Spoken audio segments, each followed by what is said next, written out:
सुबह से आवे दूध वाले शानदार 11 बजे उतार भेज होने के फरमाए रंगैया गुरु चुनरिया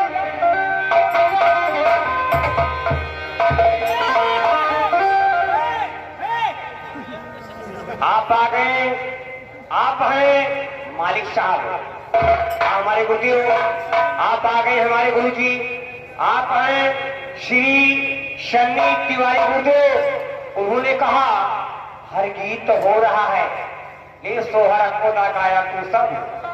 हर गीत छोड़ करके अब होगा सोहर का गीत।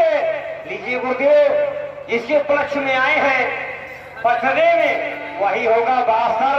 धन्यवाद आप देते हैं। धन्यवाद जी सर। ऐसे सोहर ना हो, कुछ आवाज देगी कैसे सोहर हो। पहले तो कुछ करबो तो सन्नी बाबू कटवाई के तुम्हारा। अच्छा अच्छा।